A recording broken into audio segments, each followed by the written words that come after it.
What is up, everybody? This is Keith, Go Pick Hitter Guy 231 across the DFS industry. Hope everybody had an awesome start to the WNBA weekend. Mine is a little lackluster. I kind of feel like I was talking to Dubs about this, as we were like recapping the weekend. I feel like it happened last year too.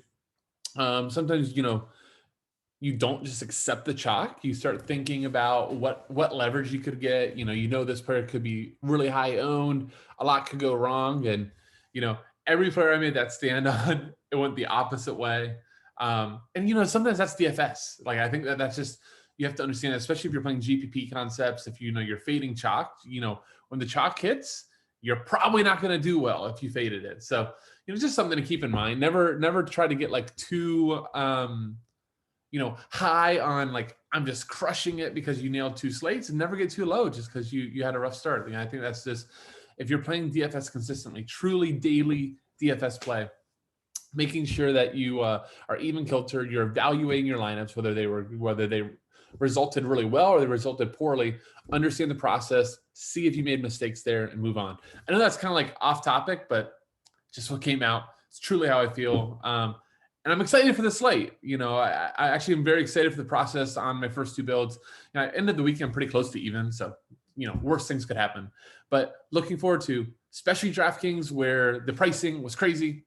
There's some huge mistakes that I'll go over here in a minute. Just a quick reminder, though, if you enjoyed my soliloquy, you enjoy the content, enjoy everything that we're putting out, remember, WNBA content is going to be a video every single slate, 3 games or more.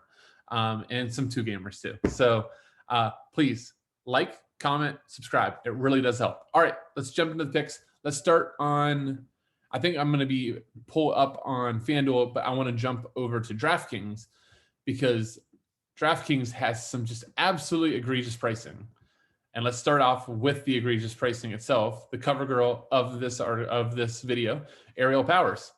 Ariel Powers, one of my favorite players in the WNBA for this reason.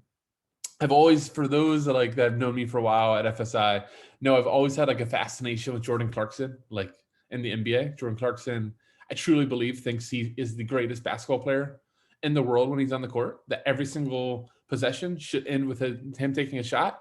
And while Ariel Powers is not that bad, she definitely has the swagger when you watch her play that she's like, yeah, I got this. Like, this is my team. No matter where she stopped, it's like, yeah, just feed me the ball. Good things are going to happen. You got to love that, right? So game one, and something to say about DraftKings. These logs are all wrong. So try not to look at the logs. Like if you looked at the logs, you would play Powers anyways, especially when you see that the last slate she was on last year with Washington. It wasn't with Washington. I can't remember who she was with last year. But she was 9,700, and now she's 3,700. But she's fresh off of 16 shots in 30 minutes. She added 8 boards. For that type of production, she should probably be, 8,000, 9,000. She's 3,700. You plug her in and everything works. You can play whoever you want. So Ariel Powers, not only because of the price, but just because of the swagger and a really, really nice matchup versus New York. Love everything about her. She's going to be a lock and load on both sites for me. That goes for FanDuel, where she is at 5,600, which once again, that is a low price. She should probably be 6,500 there. So not as egregious, but in my opinion, easy play on FanDuel as well. Next, let's go to Brianna Stewart, who I'm going to be loading up on both sites. Truly believe Brianna Stewart is the best player in the WNBA. Sorry, Aja Wilson. Sorry, Jonquel Jones. Sorry, Brittany Griner. Sorry to all these phenomenal ladies and talents.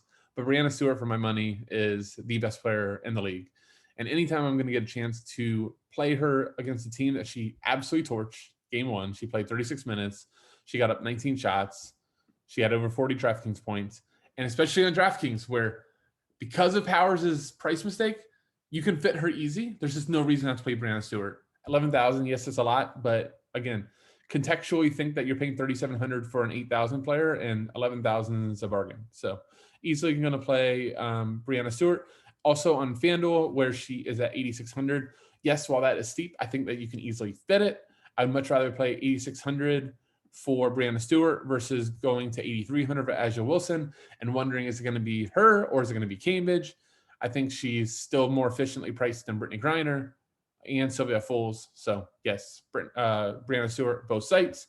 Finally, here's where we're going to diverge in the 3-ball. I forgot to say at the start, this is the 3-ball. 3 picks on each site.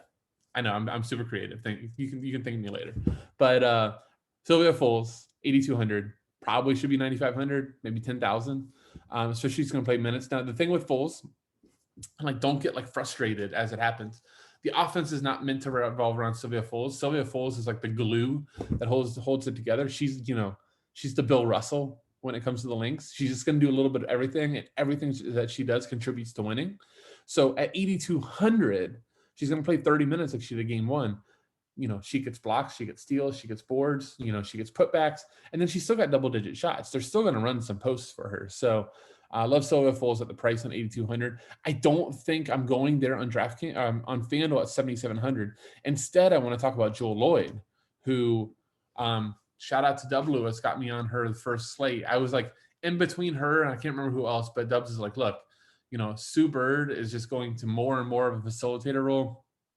They don't have Alicia Clark anymore, and no Natasha Howard. So there's really good chance that Jewel Lloyd is going to be a huge part of the offense. And in 35 minutes, 16 shots. And again, Seattle scored 97 points versus Vegas.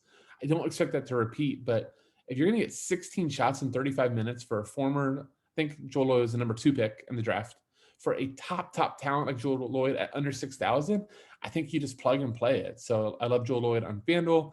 On DraftKings, she's expensive, but you could very well end there as well.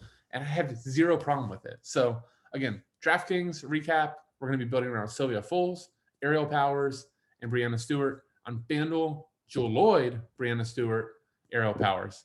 Good luck, everybody. Thank you again for watching. If you are interested in more content or to be part of our awesome chat room, where we go over, not only cores for every single slate, but we also, list values and are there for chat up until lock. Click the link below. You'll see options to subscribe for as low as $4 a day. With that, that'll do it. Thank you all once again for watching. Like, comment, subscribe really does help. And with that, see you.